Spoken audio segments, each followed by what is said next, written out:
reasonably understand why Kyle wanted to prioritize this support for himself versus some of the other options that were available. And as he casted a second time this game, the shockwave hits two members, Tarzan and Kyle. A little bit tankier than JDG would like to deal with. They're trying to continue the play. Tarzan slams Shuo into the wall, forcing him to flash over. Xiaoshu can threaten. He picks up first blood onto Tarzan's Poppy, and now Shanks and Kyle are in trouble. But Ho comes over the wall, but he's isolated. He's all alone. I don't think that's the play you want to go for. Hope loses his mind, and JDG reap the rewards as they find 3 kills in the aftermath. Oh my God, Hope just looks like he lost all hope. Is that he can at least endure the storm here. And JDG trying to think if they can punish anything from the side of anyone's legend, since Shanks did lose his flash in the trade on the top side. Oh, Tarzan! Flash by Tarzan! Steadfast presence cuts off Hayes in the middle of the Valkyrie! That's the AD carry gone for JDG. This is a game where you're playing Annie into Orianna. Definitely hard to attack that mid-outer turret.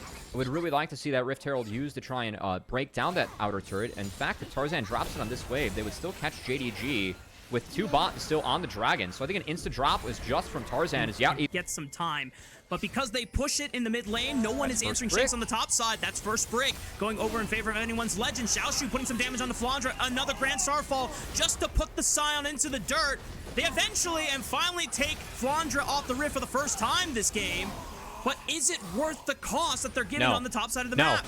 The answer is straight up no, Rafa. They didn't just lose the top side. They're going to lose mid-outer. That's far more valuable than the turrets that have been taken. And Flandre, yes, he died, but that's a great death there, Flandre. I mean, you stalled out the first turret. You soaked every wave imaginable.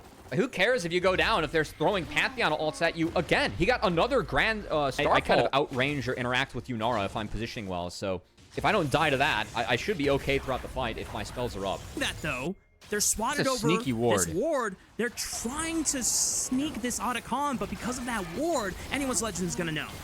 Flandre has the TP coming off cooldown here momentarily, so he might be late actually.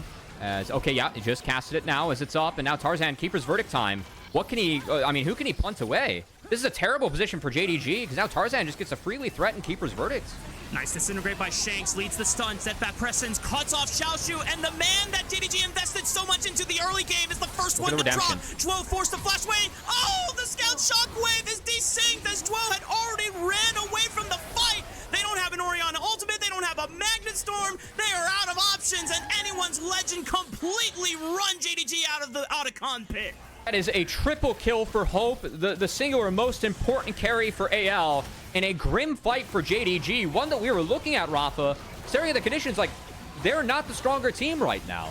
They opt into trying to sneak the Otacon. They thought it was a dragon trade, but AL were able to play both sides of the map very well there. They answer the play of JDG with the strength of their farm and scale mode, because that is their only hope of making a comeback into this game. The fact that they got the first 2 dragons at least gives them a window to stall, since anyone's legend is forced to take that off the map. But they've lost the Otacon.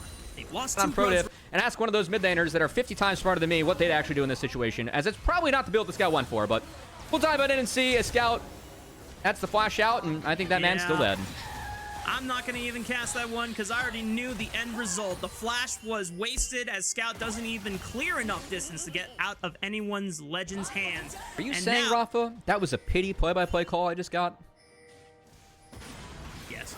Okay, well, pity prizes might be up soon for JDG too, so we'll see if they can do anything off of that, as AL going to cruise, take this mid-inner turret, and the push continues. Camps under threat, top side under threat. You get the damage against the Scion, the Poppy, right? But you do get backline access to the Annie Yunara. Maybe you can find a Wombo. I don't really know what the Seraph's Roa gives you outside of survivability. Speaking of survivability, quick play on the Flandre maybe could be the way for JDG to come back into this game. The tank is bursted completely. Jindong Gaming at least find a man advantage now, 5-4 while the Baron is up. Do JDG just want to...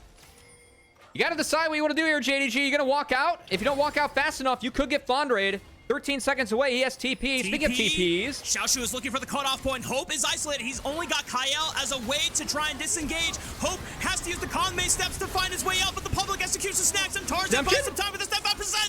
But JDG find the key carry. They can blitz through everyone else. Massive damage from Shanks for the Timbers. He tries to incinerate them all to a crisp. But JDG are strong. They're persistent. They push through. Tarzan's dropped. No way! How did JDG bring this one back? I mean, Hope tried to play into that. He flashed to buffer the Panth W, but where, like, the line he flashed on, the public execution still connected. And that was like a 10-second window until Sion gets back and the map's okay. JDG somehow find a window. I think AL needed to give more of the map. I don't know why they played that mid wave. All they had to do was defend Baron, wait for Flandre to come back, and then they can retake. Instead, Flandre trying to play spoiler. There's no smite on anyone from JDG. They have to focus and burn down the Baron. Is Flandre going to steal it? Scout secures it. Now everyone get the hell out from the side of JDG, but the decimating smash might make it difficult.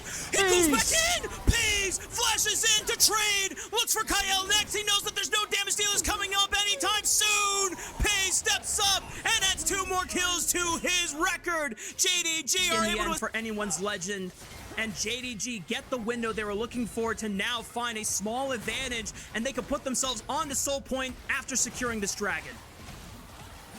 X-Tech Soul Point at that, as it's now the gold in favor of JDG, and some of the waves in favor of JDG too. Something that we... Even if the fight was somewhat split up, there is confidence in anyone's legend just being against or ahead of the curve, that JDG just did not have enough damage in their pockets there. But now, that point, that advantage is completely gone. It's JDG that finds momentum here at the 30-minute mark in our first game of this best of 5. Baron buff at their disposal, using it to continue to siege on multiple turrets around the map here.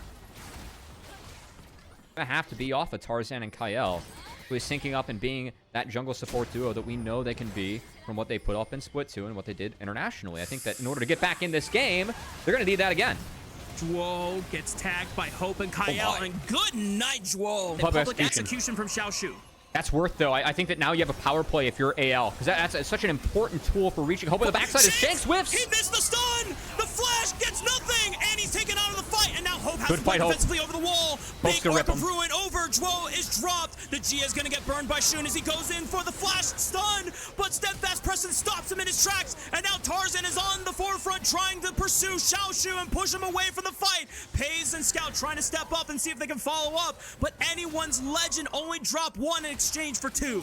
That was a very good fight for Hope. He was able to fight it from over the wall, so he was safe and just ripping damage as the front line was standing ahead of him. Scout hit a 4-man shockwave. Doesn't even feel like it over on AL. Oh, man. They're trying to hold the line. Be careful. Decimating smash. Hang on. Xiaoshu and Pays doing a lot of work onto the tank. There's no smite. Has the smite advantage. Scout and Pays see if they can try and seal it away, but Tarzan is clutch with the smite. 30 HP on that dragon, by the way. But Pays might be in trouble. Burns out Scout. Xiaoshu now pressuring with the Hextech portal. See if he can cut off the retreat path of anyone's legend. Shanks has TP, and the next 3 seconds when he spawns, Xiaoshu's got to be quick. He has to slice and dice through them. Flandre forces to use the ultimate. He flashes away, but they leave Hope to die. He takes out 1, though. Pays gets dropped in exchange for Hope's life.